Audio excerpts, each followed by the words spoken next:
welcome to another installment in the 'Tis the Season project video series.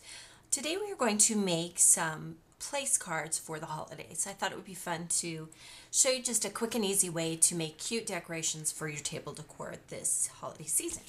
So what you will need to start with first is a piece of double-sided pattern paper if you'd like, or it can be single-sided.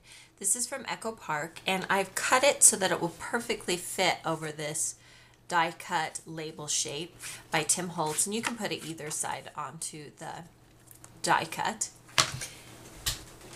And then I'm just using my Cuttlebug machine, and the Tim Holtz dies will fit in this particular machine. And what you will need to cut this is 2 B plates. So you have a B plate and you put down the paper, and then you put the Tim Holtz on top, making sure that your paper is lined up and that it is completely covered by the die. And then you'll need an additional B plate just on top. So you're creating a sandwich: B plate, paper, die cut, B plate. And then you will put that in your machine. You can use whatever die cut machine you prefer. With these thicker dies, you might hear a little bit of cracking as you roll it through. That's okay. As long as you're not breaking the plastic, the cracking is a normal sound, so don't be concerned. Okay.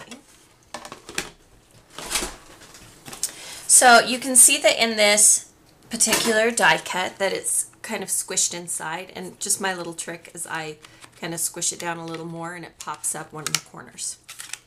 So just gently pull that out, and this is what we have. Now, to form the bottom of the place card, all you do is you fold the die cut in half, matching points to points, curves to curves. If you're very precise, you can use a bone folder, or you can use any tool you like to fold. I'm just eyeballing it. Okay, so that is creating the base, and that allows it to sit on your table.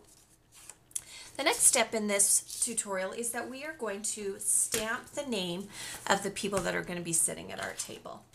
And so I've pre-cut just a thin strip. It's about a 1/2 inch wide, and you can go as long as you want. And then I have these old stamps, alphabet stamps. They're from PSX. I know there's a lot of different brands now that carry them, but they are about 1/4 inch tall, and that's about the size you want, unless you cut your banner a little wider. This is the Memento Tuxedo Black ink, and then we are going to stamp my name. Usually I go by Jen, but today we'll do Jennifer. Make it all official. And don't worry about if the letters line up, if they stamp perfectly. It looks more handmade if it isn't perfect. So the goal here is just to eyeball it and just to stamp. You could do multiple colors. You could do red. You could do green for the holidays. You can do whatever you want to personalize this. This would be a fun activity for the kids to help with. These stamps are really easy to use, and kids always love getting messy and being crafty. So go ahead and stamp each person's name onto a strip of cardstock. And then we'll move this out of the way. And then the next step we're going to do is to cut this strip into a banner shape. And to do that, now that I have the complete name on here, I'm going to cut off and leave about 3/4 inch after the name that I have stamped. And then to create the banner, I'm going to cut with my scissors halfway in, about 1/4 inch from the edge to the inside, and then go from corner to that cut. That's how I create my banners, and it typically gives me a fairly even banner edge. All right, for the next part, we will use some red and white baker's twine. You could use green, or you could use red crochet thread or craft crochet thread. Match it to your table decor and your dishes. So wrap it around 2 or 3 times, and then just tie it in a knot. You could use ribbon too if you have that around. This is a great way, these little Christmas crafts we've been making, to use up some of your extra stash. Maybe you have some things left over from your December daily album if you've done that, or you just have Christmas extras from years past, use them up. Okay, so now what we're going to do is we're going to attach it to this placemat, or this place card. So just using some glue dots, you want to put it about center and sticking off the edge. Okay, now we're going to create the cute part of this project, and we will need a sheet of craft cardstock. We will need some stamping ink. This is Crumb Cake from Stampin' Up. Any color is up to you. And this is called the Graph Background Stamp from Hero Arts. And the way I use these background stamps, if you haven't watched my tutorials before, is that I actually ink the stamp. So I'm pressing the stamp head into the ink, into the stamp.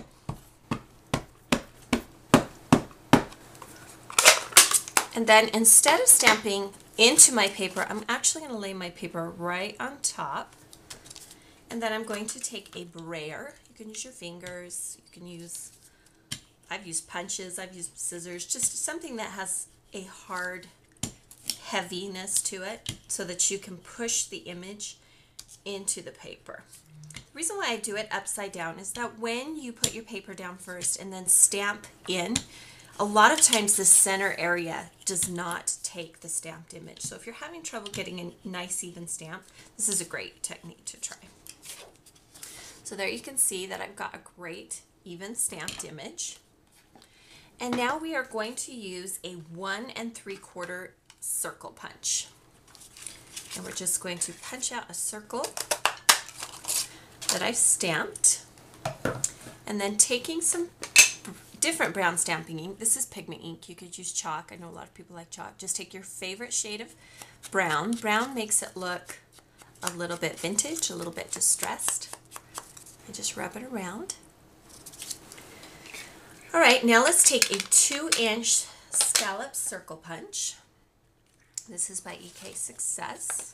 You could also die cut these shapes if that's quicker and easier, especially if you're doing a bunch of these. It might just be easier to let your die cut machine do the work.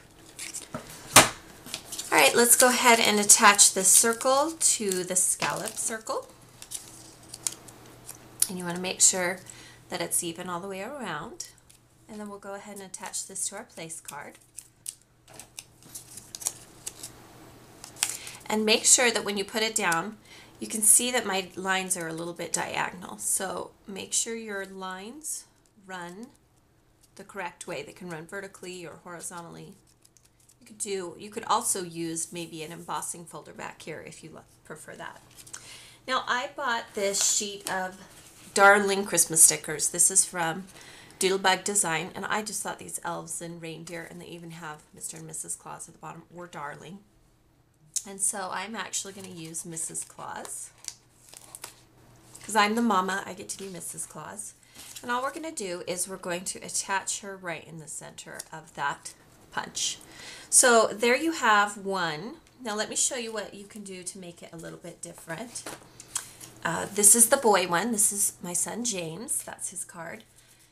You can also mix in different patterns and different colors. This is my daughter Caitlin. And so you can see that I've selected stickers that match their personalities. So this is a great way just to dress up your holiday table. It's really quick and easy.